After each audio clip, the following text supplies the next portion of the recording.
poor that I can't even pay $20 for a Pokemon game. Like, imagine being this broke and this desperate.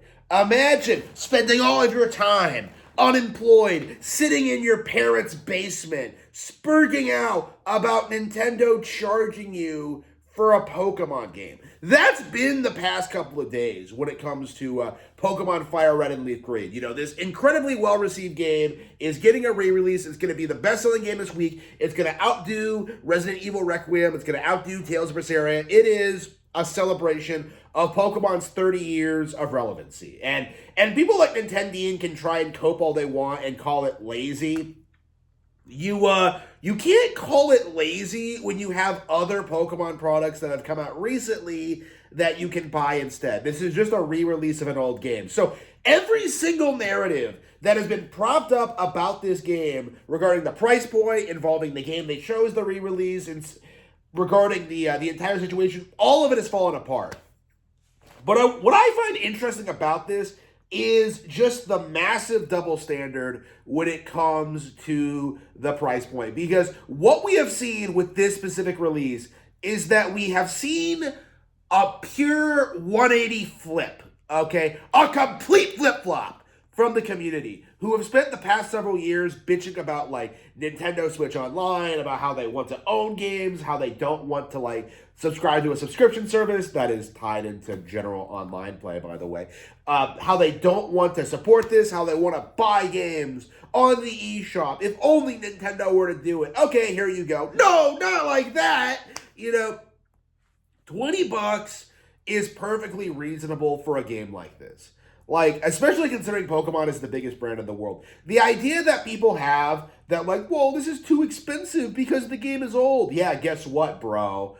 If you buy this game secondhand, it's like $160. You know? What are you talking about? And don't sit there and try and tell me that, like, well, you can just emulate it for free. No, you can't actually, because you will not be able to engage with the general player base, with the trading features, with play, you know, local play, the way you would with actual physical hardware. The player pool, by its nature, is going to be a lot smaller through that method. So what we're seeing here is essentially the giant cope around emulation as a concept completely collapsing. Because the entire narrative was that, like, yeah, we have these games for free, and everyone can download these games for free. Actually, you don't even need to download them, because they're built into browsers now. They're so successful and popular, and they have so much sex. You know, that was the narrative for years and years, that, like, ROMs and emulators would somehow, like, replace the Pokemon Company because the Pokemon Company isn't producing high quality enough products. And here we have a pretty definitive example of how that is not the case at all. It's kind of amazing, actually, seeing how this game is getting re-released, how it's getting so much hype and so much enthusiasm, and how the Pokemon hate community just can't do anything to downplay it. You know, they can't get people to download the ROMs or the emulators. They can't get people to think that this is a bad game. They can't get people to think this is lazy or unintuitive or, like, a waste of everyone's time. They can't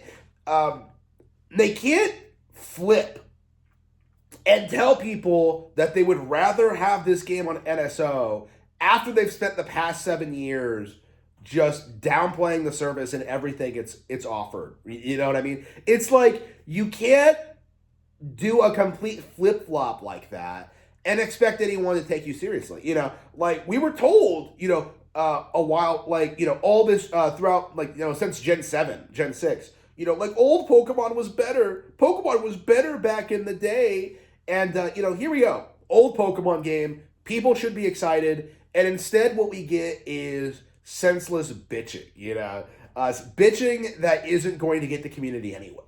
And I do think this is, like, a pretty straightforward example of just how the anti-Nintendo discourse is just completely fucked. Because if you try and say this is, like, an old game and not worth getting excited about, you're just going to set the stage for Gen 10's inevitable reveal this week. Okay? Like, you are setting yourself up for failure, essentially. And that's kind of what we're seeing now, is that the Pokemon Company is killing it so thoroughly that, like, these hate channels just can't do anything to keep up with it. You know what I mean? Like, and this is like the reoccurring trend lately, I feel like. It's just, if we don't have anything else to complain about, we're just gonna complain about the price point. You know, like that's our last stand. Like, resort is that we're just gonna complain about the price for everything, and like that'll somehow win. But like, what, you're complaining about a game that costs $20. Okay, you're complaining about 20 fucking dollars. Like, you can see on Twitter just how many people are like just kind of like clowning on them for this. I've seen so many images of guys shoving like $20 bills into their Nintendo Switches and stuff like that. Like, $20 ain't shit. Okay?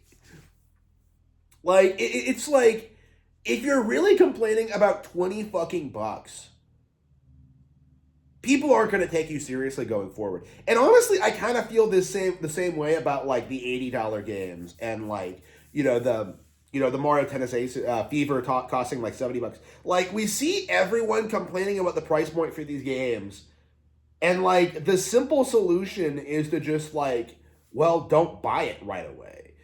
Just wait another week. Make some money. Go out and get them. Like, when you can afford it. Like, I don't understand why the community, especially if you're like a successful gaming YouTube channel who presumably makes money off of covering this stuff.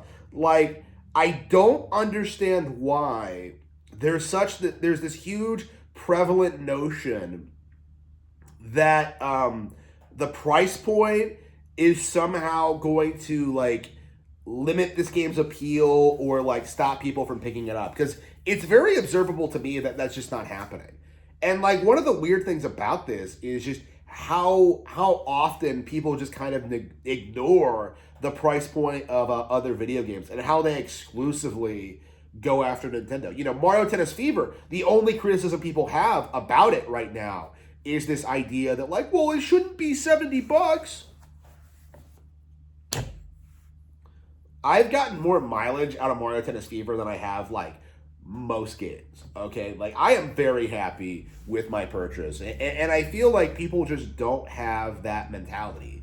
Like, that whole narrative of it's just tennis, like, doesn't hold up like at all. And the same can be said for Pokemon. You know what I mean? Like, if your big epic cope, like the reason you're not going to buy this game is because of the $20 price point, you need to rethink your priorities. You need to like cut back on your grocery bill. You need to like start budgeting. You need to like start getting a better job. You need to start like thinking about your life as a whole, honestly. Like, you need to stop embarrassing yourselves so thoroughly and grow up.